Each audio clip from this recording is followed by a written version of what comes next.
I know some of y'all are here this afternoon, so you're going to get some of the same story of what happened. Again, I'm not a speaker. I'm a storyteller. I don't like to stand behind a podium. I don't like to make myself feel like I'm some professor talking down to people. What I'm going to tell you what happened, and you can make your own assumptions or make your own decisions on you know, whether what the governments tell you was the truth or whether they were hiding something. So, other than that, I'm not going to go any farther than that. But as Don said, Army Ranger, 2nd Battalion, 75th Ranger Regiment, and then I was with 5th Battalion, 19th Special Forces Group. So I was in the regular Army and then National Guard. And then I was injured, had some injury in 2000, actually, and you did awesome. But I actually was commissioned in 2001. I was injured and actually medically discharged in the Army in 2003. And I did not know what was going to happen with my life. Out of the blue, these were companies like, I'm familiar with some of these names, Blackwater, Triple Canopy, Special Operations Consulting, Security Management Group, DynCorp. These companies started to come out of the woodwork, security companies, and they were looking for special operations guys that had 6 years of special ops experience, and I was very lucky to have that. And I got a call from Blackwater 30 days later after wondering what the heck I was going to do with my life and saying, hey, do you want to go to Iraq? I said, well, you know, I'm injured, my stomach injury. And I'm like, well, can you just carry a gun and shoot? Like, yeah, I can. Well, then you're going over. Like, okay, that's fine with me, let's go. And I ended up over in Iraq, and actually ended up over in Iraq with Ambassador Bremer at the tail end of his detail there, and then with the State Department as a detail leader for Ambassador Khalilzad and also doing diplomatic protection. So I have a lot of experience on the State Department side before the CIA. And then I moved over to the CIA after that. Also in between contracts with the CIA, and you know, my wife can tell you this, I didn't like to be at home. Whenever I had leave time, I would go and ride ships and protect the ships off the coast of Somalia. And I would actually train guys in South and Central America to go fight in Iraq. And I also would do protection in Qatar, and UAE. And then I would go train CIA case officers and CIA officials to go make sure they were weapons qualified to go overseas and fight too. So I wasn't home a whole bunch, and I'm not home much anymore either still. And you know, that makes for a difficult home life, but it was something that needed to be done, and there's guys like me that are still doing it. But that kind of leads up to how I got my experience, and then the next step was how I ended up in Libya. I started with the CIA as a contractor in 2005, 2006 at the tail end. I started to deploy with the Central Intelligence Agency to Afghanistan, to Iraq, multiple sites in both countries, and also to Libya. And then I also did the tour in Yemen after Benghazi. And my time in Libya at that time, it was just my rotation to go. I didn't pick there, you go where they tell you you're going to go. And I'd been in Tripoli a couple months prior, and then I was moved to Benghazi. And you know, just to draw a picture for you, Benghazi, all these other places that I worked at, you could figure that there's enemies. You know who Saudis, the Mahdi militia in Iraq. You know who the Taliban are. You know that, and you do have, you know who AQI is, Al Qaeda is. You know who the bad militias are in Kabul. In Benghazi, you knew there was bad guys out there, but it's like you just really did not know the security situation. You know the security's bad.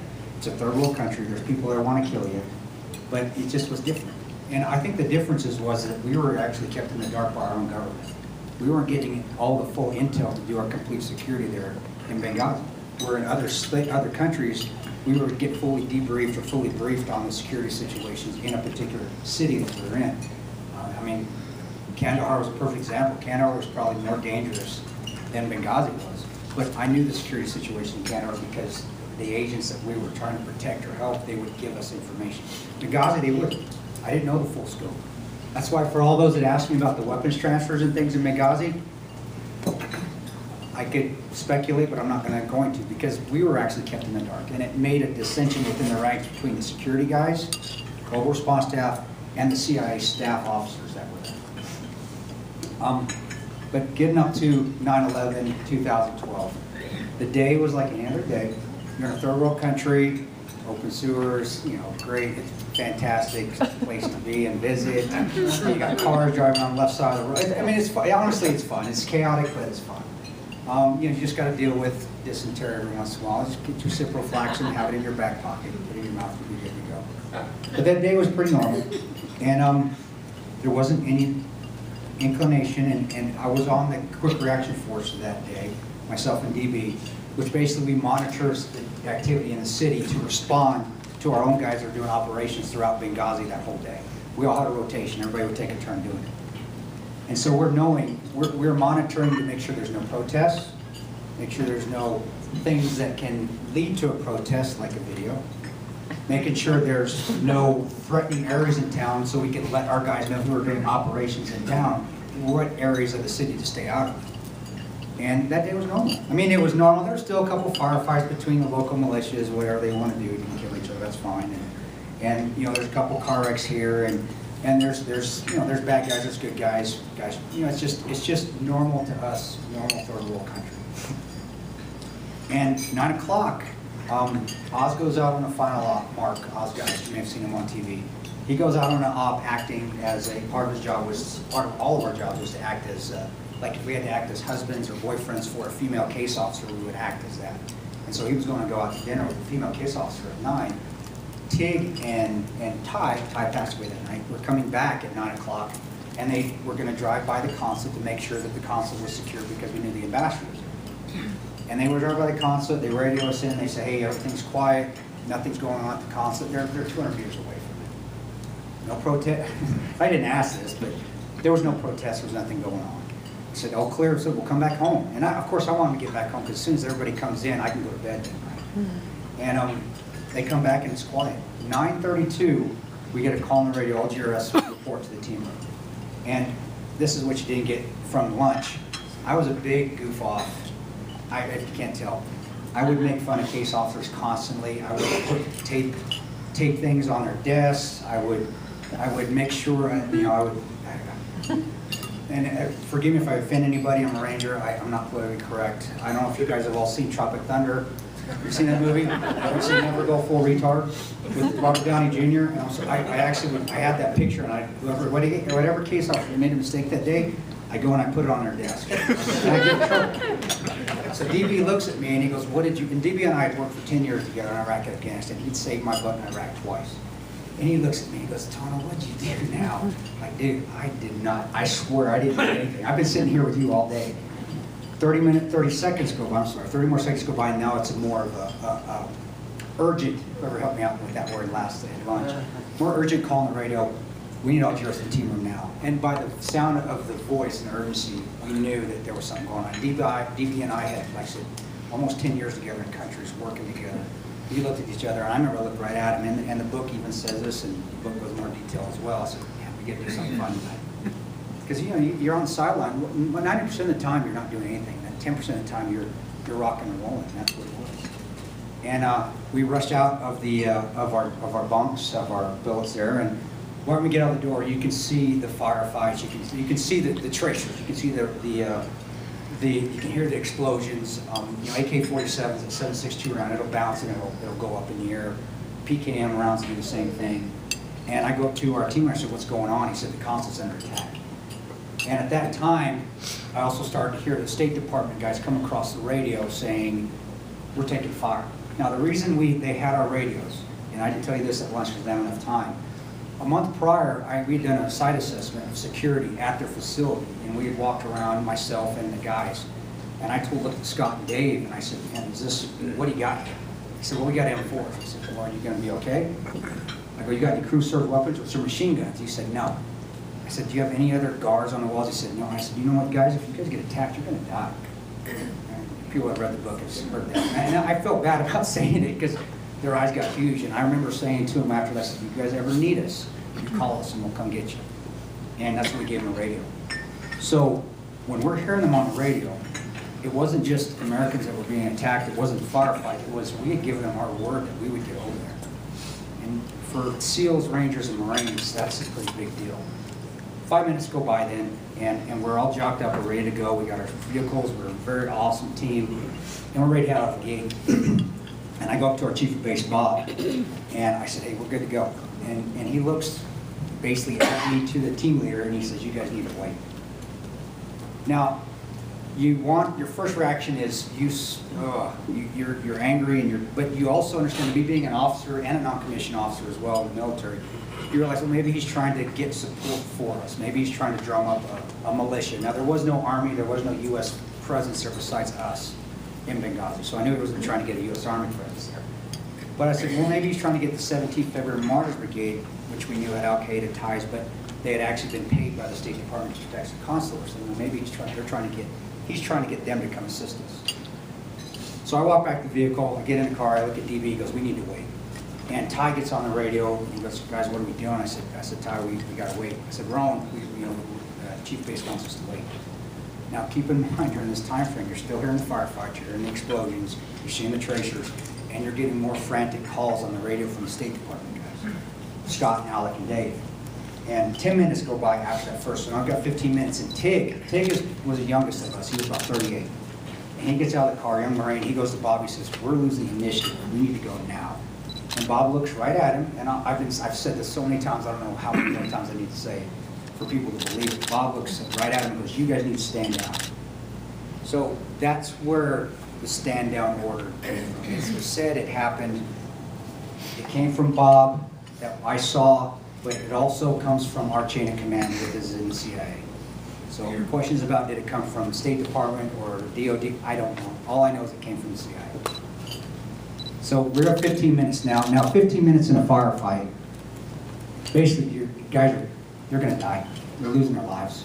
I know you guys have been in firefights before. 15 minutes is a long time. 5 minutes is a long time. Well, being the military that we are, so my camera's off, so we're gonna start dancing here. 10 minutes go by, now it's 25 minutes, and I finally get out of the vehicle because we come across the radio. Scott comes across the radio, Wickland, one of the State Department guys, he goes, if you guys don't get here, we're gonna die. And he says it more frantic than that. I get off, and out of the car, I go up to Bob, and I just tell him, look at the team leader, I said, get in the effing car, we're going. And we get in, and I remember, and I said this at lunch, and still, I love saying this because it was still one of the coolest things. It was like out of a movie. Ty looks at me, and he cracks his door, because we have armored vehicles, you can't roll down the windows. And he puts his hand out the door, and he goes like this. And he looks back at me, and I go like this. And it's awesome. Because we're like, we didn't even say a word, we're going, and we're out the door. And we start rolling out the gate. And I said this about the turtle thing, and the guys at lunch heard this. We had some pet turtles that we had, and that we kept. You find things to do when you're deployed, just silly things. We had some desert turtles there that we collected, and we put them in a little grassy area in the middle of our courtyard, and we named them all, had little stickers with the names on them. I remember looking back at the turtles going, man, that's the last time I'm going to see, I even forget their names. I think the last time I'm going to see Jose again. But yeah, that's it. When we went out the gate. And we knew that most likely we wouldn't be coming back.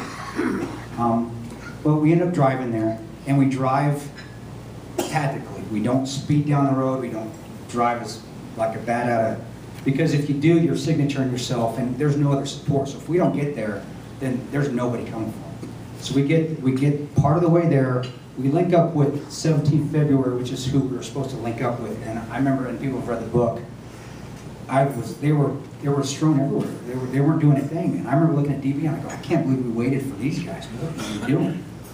And we got out of the vehicles, and I remember Scott coming across the radar, Alex saying, "You're lighting buildings on fire, guys. We need you to get here." And again, if you guys don't get here, we're going to die. I remember looking at DB going, "Bro, we need to go." And he looks at me, and I didn't say, this is what he said, because this is how we are. We're funny guys. He goes, "Yeah, we need to get high." And I looked at him, and and you guys don't believe me, but I said, it's like, DB, you don't have time for that right now. I'm just saying, and you guys, I know, police officers, I don't do drugs. Say no to dope, up with hope, you know. But, you know, DB and I were working together, and DB was a sniper. He was a recon Marine sniper. So I knew what he meant. He wanted to get up high on buildings. There were several buildings that were about 4 stories high along the way. So I went to our team, and I said, we waited too long, we gotta go on foot. And we started jumping walls. And like I said earlier in lunchtime, that first wall I jumped, and I had my armor on, had my helmet on, my night vision, I had a belt-fed machine gun, I had an M4 strapped to me. You didn't hear that. had a rifle strapped to me, and jumped that first wall, and I about collapsed. Oh, holy crap. This is, but you know, all the training that you go through from Ranger School and then Marine, you know, BUDS, with your Navy SEAL, Marine boot camp, or recon training, you just get in your head, I've done this before, I can do it again. And I'm still in pretty good shape. But I'll tell you what, towards the end, I was pretty wore out once we got there. But we ended up running up 2 different buildings, and we could not see into the compound because there was just too much smoke. And during that time frame, John, and Jack had actually started to move a different direction. They were suppressing with 40mm grenade launchers down to the fighting positions of Ansar Sharia. And when those 40mm hit, all you veterans know, when they're the same thing as when you guys had the M79s, still a boom, and wait for it, 2, 3, and then it hits and it explodes. Just the sound and the reverberation will usually clear the bad guys out. And terrorists from Afghanistan to Iraq to wherever else, I use this analogy because they remind me of, if you ever see Star Wars, the Sand People. They're easily frightened, but they come back in greater numbers. That's exactly what happened. It was able to push them off, those 40mm grenades. And we ended up getting on the compound. And you know, there's a little bit more that goes into it. I'll let you, people that read the book, I'll let you see it there. We ended up getting on the compound, and like I said, as early as lunch, it's gorgeous. Everything's on fire, and with me, everything is just so much focused when stuff like that's going on. The greens are greens, the blues are blues, and I'm like, wow, this is incredible. I love this. I'm having such a good time. And we get to the middle, we link up, and we start clearing the consulate. The consulate is about 8 acres large. It's 2 football field size large. There's 6 of us that are trying to clear it and also find the ambassador in his villa. And we ended up clearing the consulate.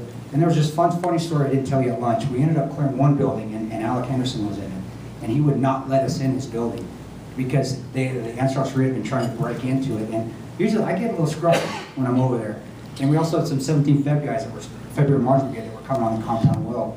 So we're saying, Scott, let us in. We got to get in there. I mean, Alec, let us in. We got to get in. And finally, Tig had to threaten to shoot the door with his machine gun for us to get us, for him to let us in. He finally did. And he just took off running.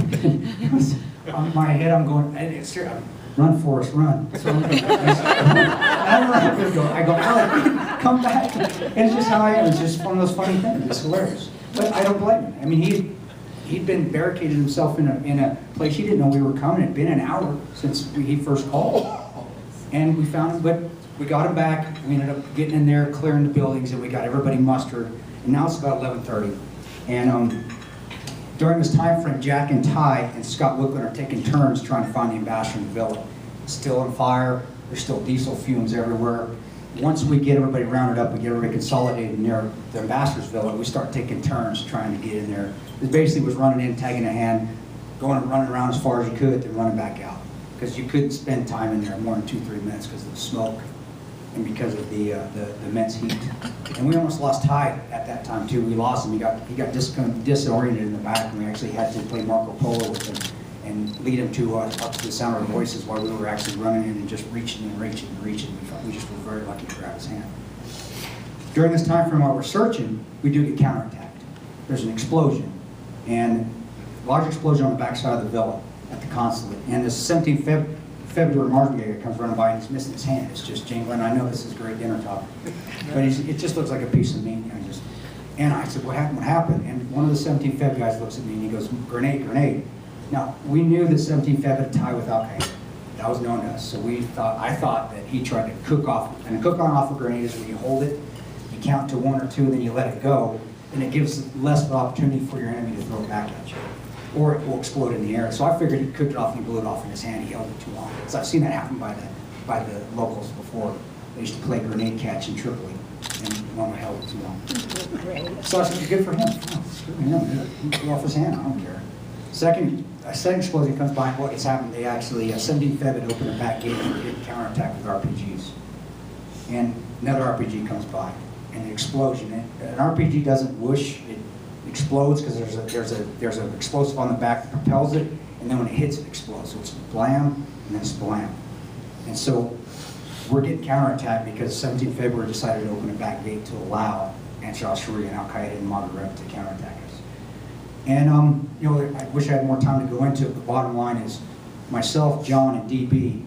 And I didn't tell us at lunch because I didn't have time. There was a gentleman that came, and he was wearing that exact shirt. And he just some guy that came out of the blue. He was one of the neighbors. He wasn't living in February. He was wearing dress shoes. He was wearing slacks. He had a button-down shirt. And he had a nice shiny AK, and he knelt right down beside me and started firing. And I remember looking at the side and going, holy, and he's 55, 60 years old. And that got me so motivated. Like, holy cow, he said he'd not be part of this. And he's sitting there, he blew up my eardrum. I'm like, that's okay. And if that just got me more motivated to continue to fight. And finally, that RPG guy the guy shooting RPGs come around the corner too many times. And like I said at lunch, we'll give Tick the credit. Tick says he shot him. I still think I shot him. But we were all shooting down there, and he hit the RPG guy, and he went down like a ton of bricks. And I don't think Ansar Sharia realized that they were going to have guys fighting back like we did. And the fighting stopped, and it gave us a big enough lull to get out. So we had that break. We got the State Department guys out. We got Sean Smith's body loaded up, set a prayer over Sean Smith's body. To me, it still bothers me because we left the ambassador there, but we did not know, and we had tried to get in that building as far back as we could. And we never leave a fallen criminal to fall hands of the enemy, and it still bothers me because I still feel like it's our fault that we weren't able to get him out of it. But we left and we had to leave because we were getting attacked, and there was only 6 of us and fighting these company-sized elements, which is 60 to 80 guys. Well, when we went out, I remember telling the State Department guys, because there was an Ansar Sharia compound that was 200 meters away from the consulate, that we had told the State Department much prior that they had bad guys living right next to them.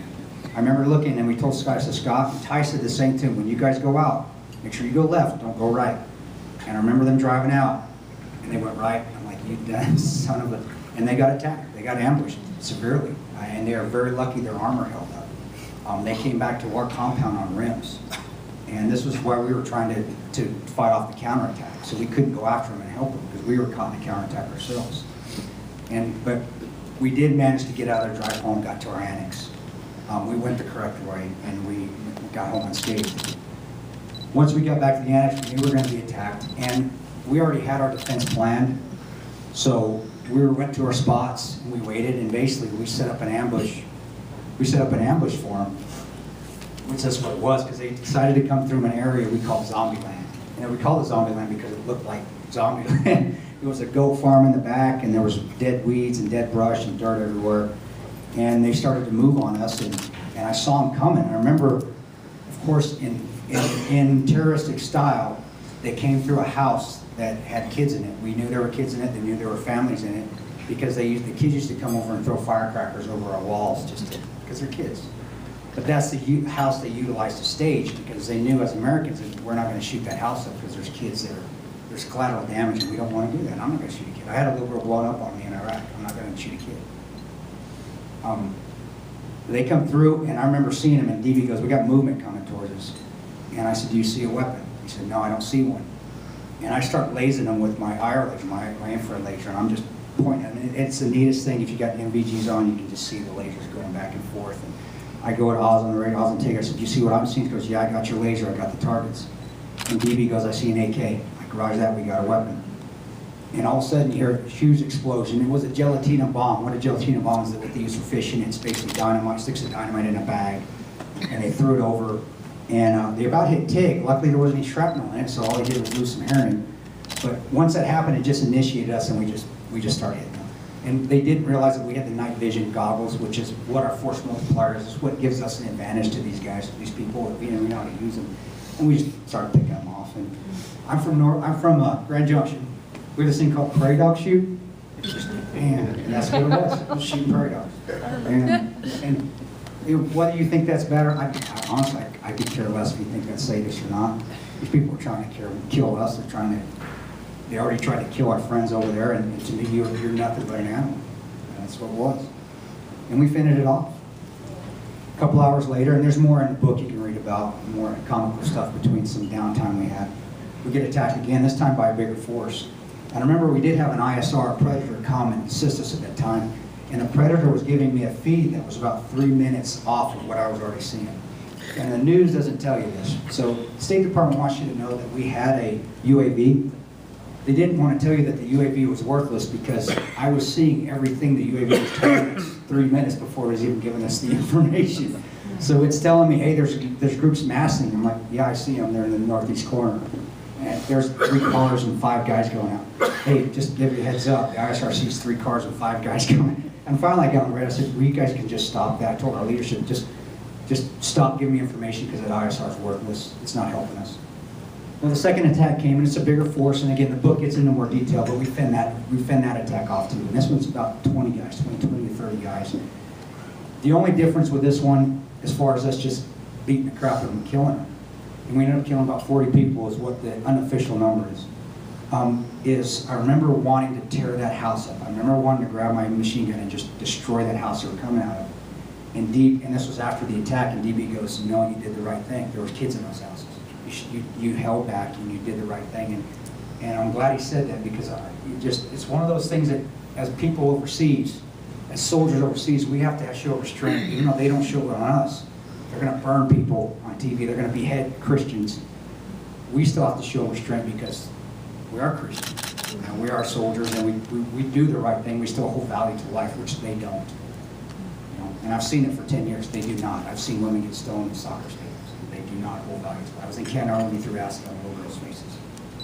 What I'm saying is, it just shows the training that we went through, and also just the brotherhood of me feeling terrible, and the DB coming, Tom, you did the right thing, man. You did the right thing.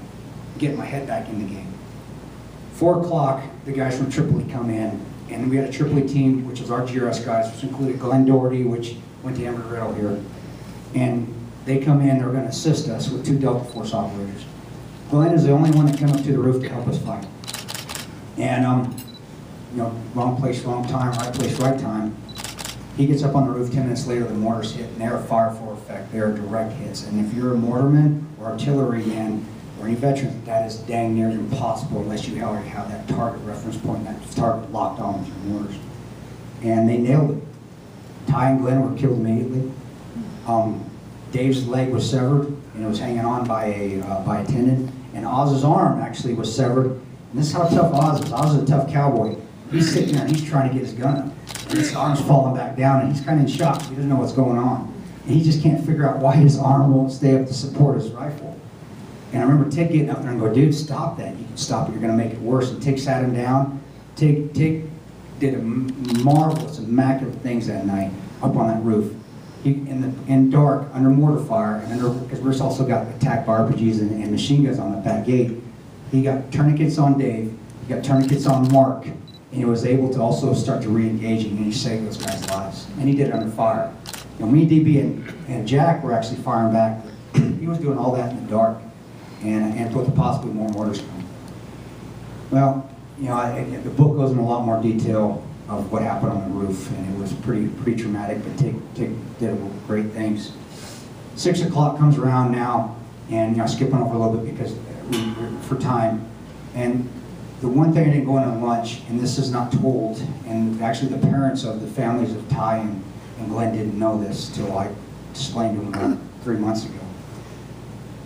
Ty and Glenn were big guys, and they were on the roofs. We had to get their bodies down, and we had actually finally got security, and we had secured our compound with the Libyan Shield militia. And why we didn't call them earlier, you have to ask Mike Morell and Petraeus and all them, I don't know. But we were going to try to lower Glenn and Ty's bodies off the roof. Glenn's a big guy, Ty's a big guy. So John had an idea of getting this toe straps, same toe straps you use here, and lowering them down because we couldn't carry them down because we had no stairs.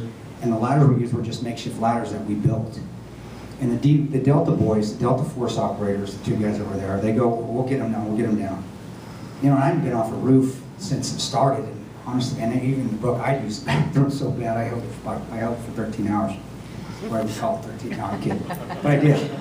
So, but anyway, the Delta guys go, we got it. And I remember going to use the bathroom. I remember John walking away.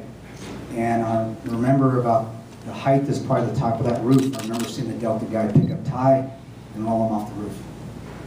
And I remember him seeing, and I'm kind of in shock. And I see him pick up Bub and Jack and Tig saw this, and seen him roll him off the roof. And right, wrong, or indifferent, when you hear your buddy That's why I want to make sure that I know our country's going kind of in a weird direction, but you still have guys out there that are willing to put it on the line for everybody else, including myself, since I can't do it anymore. But also, you know, one last thing, you know, I know I've got 5 minutes. No, about 3 now. All right, I got 3 minutes. You know, with me doing this speaking, and I was kept quiet for a while. I signed new non-disclosures and all that other stuff that they said didn't happen. As far as that, being able to come speak to you folks, I lost a lot of faith in the country when I came back from Benghazi, and when we were crapped on by our own government. By being able to come, and this is probably my, I don't know, 50th maybe speaking to them. Well, I'm embellishing, maybe 40th. There's still people that actually are true patriots here, and I really appreciate you guys coming and doing this for me, because I lost a ton of faith in what I was doing and wondered if I was even fighting for the right people. And I do know now that I am, and now this platform that y'all give me, and Lisa's been kind enough to invite me and give me, you know, I think maybe this is the path that's supposed to happen now for me, and to help push people to stand up and to fight against what we're seeing right now, which is very scary with ISIS and things coming, and ISIS taking over and us leaving countries. But it also helps me move on to the next objective, which is speaking again.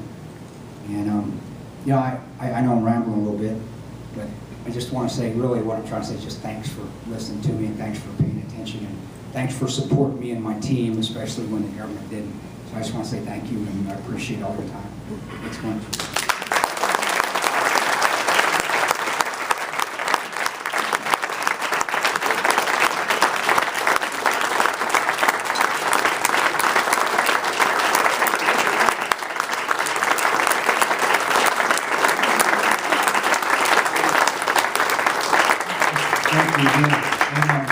Like I said, I do want to say thank you to Lisa again for having me and letting me be part of this.